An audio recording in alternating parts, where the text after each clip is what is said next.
Hello students, कैसे हैं आप सब। एक बार पुनः आप लोगों के सामने जीव विज्ञान से संबंधित एक नए वीडियो के साथ हम लोग जीन एक्सप्रेशन पढ़ रहे हैं। पिछले वीडियो में हम लोगों ने राइबोसोमल आरएनए, मैसेंजर आरएनए के विषय में जानकारी प्राप्त की थी। आज हम लोग ट्रांसफ़र आरएनए के विषय में जानकारी प्राप्त करते हैं। देखिए, जो ट्रांसफ़र आरएनए है ये सबसे स्मॉलेस्ट आरएनए, इसमें लगभग 76 to 90 न्यूक्लियोटाइड्स, 76 to 90 न्यूक्लियोटाइड्स होते हैं। ठीक है, ये एक सिंपल सा स्ट्रक्चर आप लोग देख रहे होंगे, आपकी स्क्रीन पर बना हुआ है। ये है ट्रांसफ़र आरएनए का clover leaf model. Clover leaf क्यों कहते हैं? क्योंकि ये क्लोवर के लीफ जैसा दिखाई देता है, क्लोवर के लीफ जैसा दिखाई देता है, इसीलिए इसको हम क्लोवर लीफ मॉडल भी कहते हैं। किसका? ट्रांसफ़र आरएनए का क्लोवर लीफ मॉडल। ठीक है, अब इसमें आपको आप देख रहे होंगे हम कि ये कुछ इस तरह से डबल स्टैंडर्ड स्ट्रक्चर दिखाई दे रहा है, जबकि आरएनए क्या होता है? आरएनए हमेशा सिंगल स्टैंडर्ड होता है, सिंगल स्टैंडर्ड होता है। यानी आरएनए में क्या होती है? एक ही भुजा होती है, एक ही इस तरह से स्टैंड होता है। लेकिन हम मैसेंजर आरएनए में भी देख रहे थे इस तरह से कहीं कहीं आपको उसमें भी लूपिंग दिखाई दे रही थी। यानी जब कॉम्प्लीमेंट्री बेसेज आसपास आ जाते हैं तो इनमें क्या होती है? इनमें हाइड्रोजन बॉन्डिंग हो जाती है। ठीक है, क्या हो जाती है? हाइड्रोजन बॉन्डिंग हो जाती है। अब इसमें भी यही है। इसमें क्या है? इसमें भी ये दो प्रकार से आपको दिखाई दे रहा होगा, लूप दिखाई दे रहा होगा और स्टेम दिखाई दे रहा होगा। तो दो स्ट्रक्चर दिखाई दे रहे हैं, स्टेम और लूप। स्टेम क्या है और लूप क्या है? जहाँ हाइड्रोजन बॉन्ड बनता है, जहाँ H बॉन्डिंग होती है, वहाँ पर स्टेम बन जाता।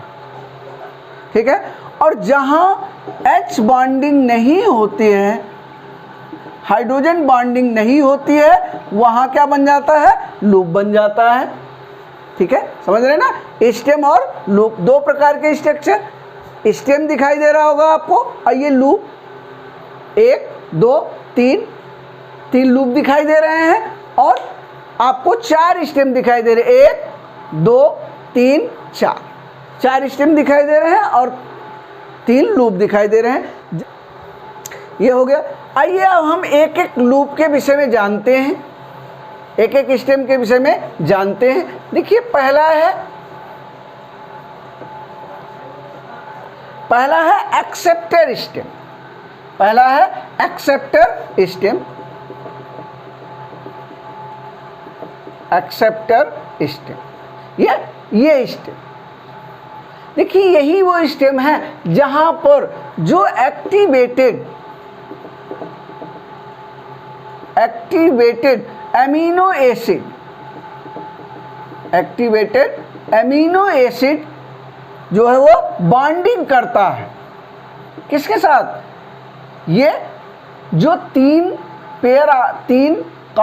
3 बेसेज आपको दिखाई दे रहे हैं, खाली 3 बेसेज दिखाई दे रहे हैं, तो ये क्या करता है? यहाँ पर बॉन्डिंग करता है। कौन? Amino acid. इसीलिए इसको हम क्या कहते हैं? एक्सेप्टर स्टेम कहते हैं।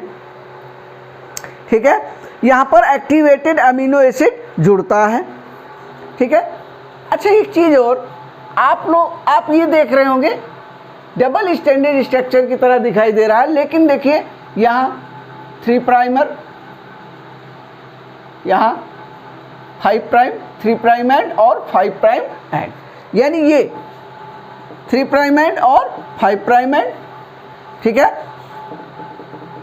ये हो गया। तो ये कुल मिलाकर के हम कह सकते हैं क्या है, ये सिंगल स्टैंडर्ड स्ट्रक्चर ही है। ये जो स्टेम जहां बन गया है, यहाँ लूपिंग के कारण यानी कंप्लीमेंट्री बेसिस के आसपास आ जाने के कारण स्टेम जो है वो बन गया है। तो पहला जो स्टेम है एक्सेप्टर स्टेम है, यानी ये इसी स्टेम पर जो अमीनो एसिड होता है वो अमीनो एसिड आकर के जुड़ता है किसे, 3 20 पेयरों के साथ उसकी पेयरिंग हो जाती है। ये हो गया। दूसरा आ जाता है, दूसरा है ये DHU स्टेम, सेकेंड है DHU स्टेम। इसका पूरा नाम क्या है, डाई हाइड्रो यूरिडीन बेस, ठीक है, डाई हाइड्रो यूरिडीन बेस या डाई हाइड्रो यूरिडीन स्टेम। ये स्पेशल डाई हाइड्रो यूरिडीन के प्रेजेंट होने के कारण इसको हम डाई हाइड्रो यूरिडीन बेस भी कहते हैं। देखिए डी क्या है, डी एक स्पेशल बेस है। क्या है, एक स्पेशल बेस है, ठीक है, अथवा इसको हम मॉडिफाइड बेस भी कहते हैं। इसको हम मॉडिफाइड बेस भी कहते हैं, ठीक है, इसको हम मॉडिफाइड बेस भी कहते हैं। देखिए जो नॉर्मल यूरिडीन होता है, जो नॉर्मल यूरिडीन है उसका स्ट्रक्चर हम लोग देख लेते हैं। ये देखिए C, ठीक है, ये C double bond C N, ये C, ये N, ये C, यहाँ से H जुड़ा, डबल बॉन्ड O जुड़ा, N से H जुड़ा और इससे H जुड़ा, इससे ये जुड़ा, ठीक है। अब ये क्या है, यहाँ नंबरिंग कर देते 1 2 3 4 5 और 6, ठीक है। अब यहाँ देखिए यहाँ 2 हाइड्रोजन है, तो ये नॉर्मल यूरिडीन है, नॉर्मल यूरिडीन बेस है। लेकिन ये जो डाई हाइड्रोजन है, ये हमने क्या कहा, डाई हाइड्रो या डाई हाइड्रोजन। तो यहाँ क्या होता है कि एक जो बंध है वो हट जाता है और एक हाइड्रोजन यहाँ आके इससे जुड़ जाता है और एक हाइड्रोजन यहाँ आकर के इससे जुड़ जाता है। यानी 2 हाइड्रोजन जुड़ने के कारण इसको हम क्या कहते हैं, di hydro urine di hydrogen uracil, ठीक है, इसको कहते हैं। बात समझ में आई। नॉर्मल क्या है, नॉर्मल यहाँ इतना है, ये नॉर्मल, ये क्या है, ये नॉर्मल है, नॉर्मल यूरेसिल है ये। लेकिन इससे ये बंध हटा, ये यहाँ H जुड़ गया, यहाँ H जुड़ गया, तो अभी क्या हो गया, डाई हाइड्रोजन यूरेसिल बन गया, ठीक है। ये है डाई हाइड्रो यूरिडीन, ये स्टेम है। ये स्टेम क्या काम करता है, ये आइडेंटिफिकेशन लूप है। ये क्या है, आइडेंटिफिकेशन लूप है। क्या कहेंगे इसको, आइडेंटिफिकेशन लूप। अब आइडेंटिफिकेशन किसको आइडेंटिफाई करता है, किसको आइडेंटिफाई करता है, यहां पर ये अमीनो एसिड को आइडेंटिफाई करता है। कौन से अमीनो एसिड को, उस अमीनो एसिड को जिस अमीनो एसिड को यहाँ एक्सेप्टर स्टेम पर जुड़ना है, उस अमीनो एसिड को ये जो आर्म है DHU स्टेम है, ये क्या करता है, ये DHU लूप है, ये क्या करता है, आइडेंटिफाई करता है। किसके द्वारा, एक एंजाइम है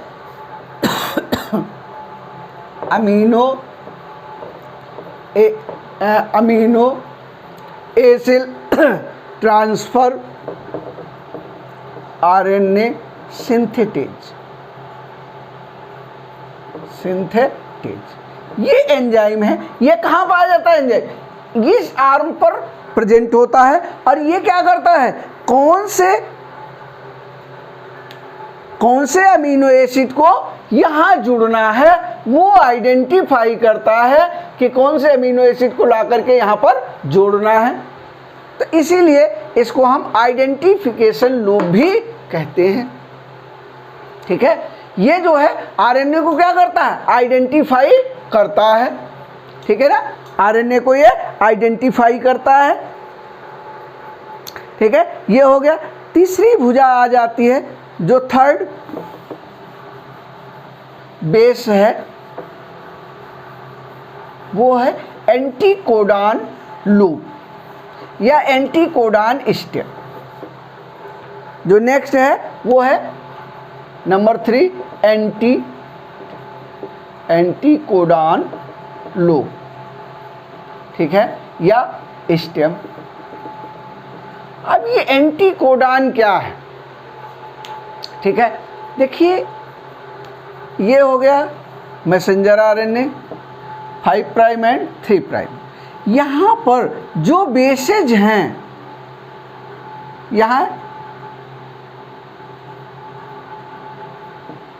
यहाँ पर जो ये बेसेज हैं,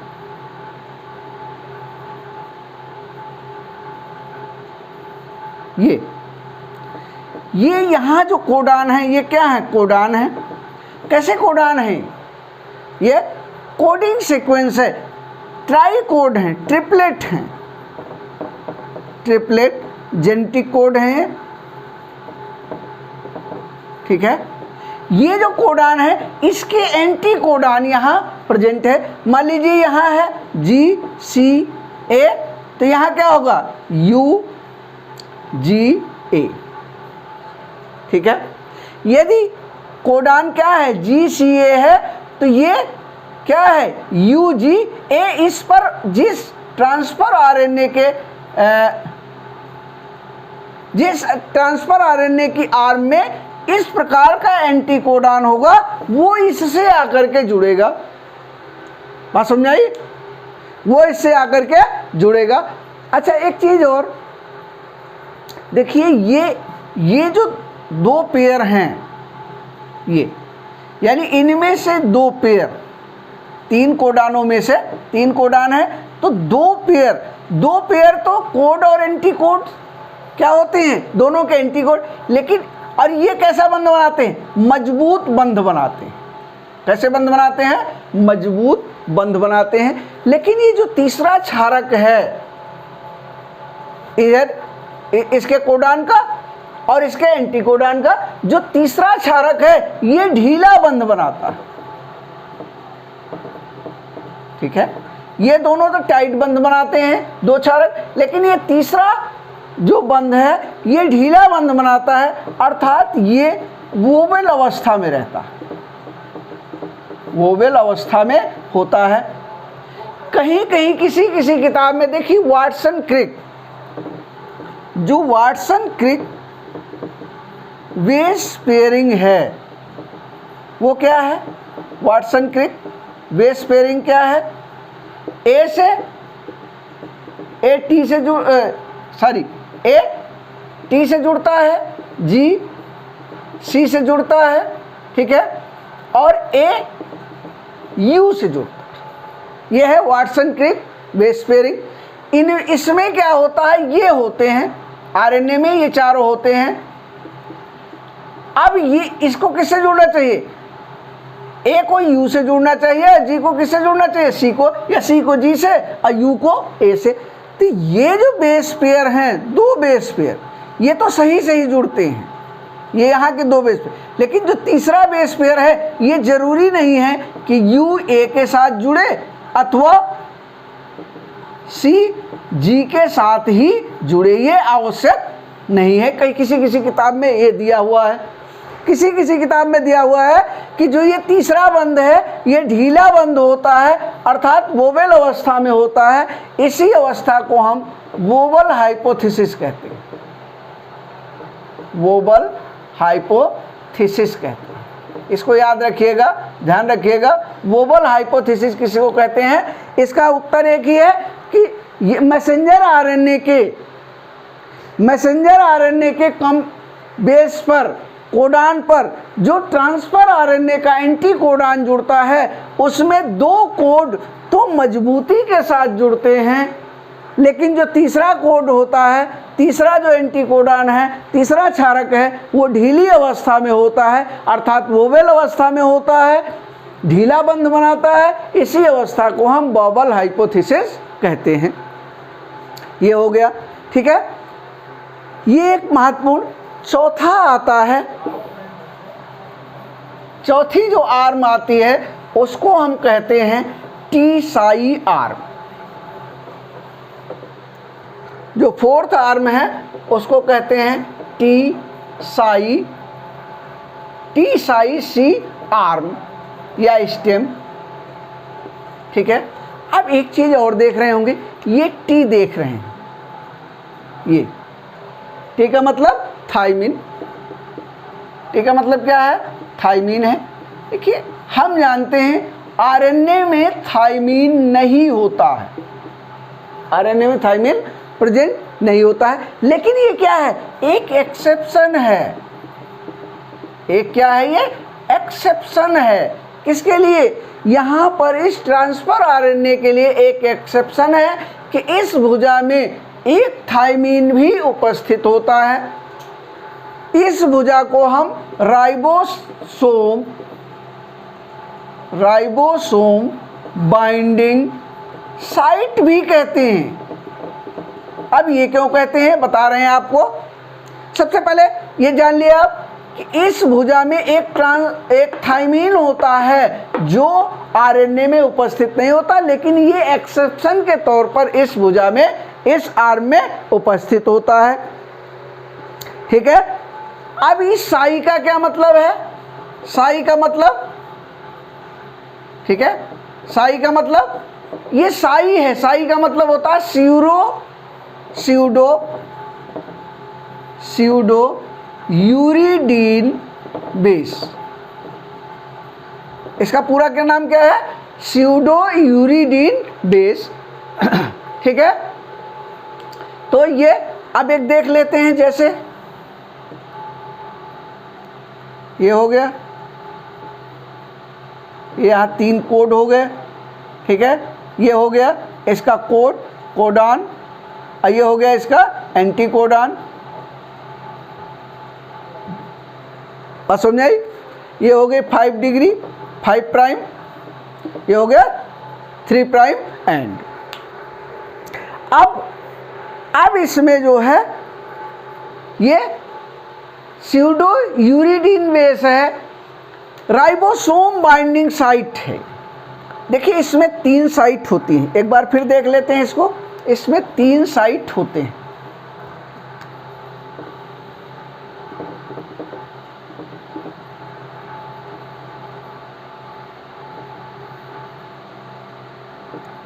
ये हो गया, ये बेस हो गया, ये हो गई पी साइट, ये हो गई ए साइट, और ये हो गई ई साइट, ठीक है। इन सब के विषय में बाद में चर्चा करेंगे, थोड़ा सा इसके विषय में जान लेते हैं। इसका कोडान, मैसेंजर आरएनए के कोडान के सामने ट्रांसफर आरएनए का एंटी कोडान आता। हमने क्या बताया कि ये दो जो हैं ये टाइट बॉन्ड बनाते हैं, और तीसरा ये ढीला बंध बनाता है, वोबल अवस्था में रहता है, वोबल स्टेज में रहता है, ठीक है। अब ये जो पी साइट है, इस पी साइट को पहचानने का कार्य ये भुजा करती है, ठीक है। राइबोसोम के, यानी राइबोसोम के पी साइट को पहचानने का कार्य करती है। कौन करती है, टी साई स्टेम या टी साई भुजा, ठीक है। अब ये यहाँ पर हम जानते हैं मैसेंजर आरएनए की प्रोसेस। देखिए जो आरएनए प्राप्त होता है जो आरएनए डीएनए से बनता है, मैसेंजर आरएनए, उस पर 2 प्रकार के कोडान होते हैं,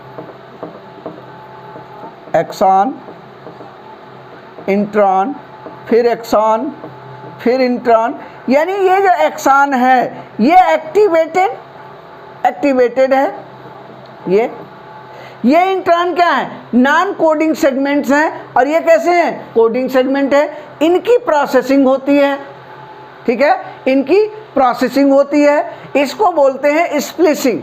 पिछले वीडियो में हमने आपको बताया था, इनकी क्या होती है, प्रोसेसिंग होती है। ये एक्सॉन 1 हो गया, एक्सॉन 2 और एक्सॉन 3, यानी इनकी जो प्रोसेसिंग होती है, इस प्रोसेसिंग को हम कहते हैं स्प्लिसिंग, ठीक है। एक और कैप जुड़ता है, ये 7 mg का, 7 mg या इसको इस तरह भी कहते हैं M7G, ठीक है। ये कैप है, इसको कहते हैं कैपिंग कहते हैं। और ये एक टेल जुड़ती है जिसको कहते हैं पॉली ए टेलिंग, ठीक है। ये हो गया। अभी तक आपने ट्रांसफर आरएनए के विषय में इतना सब जाना। अगले वीडियो में हम लोग ट्रांसक्रिप्शन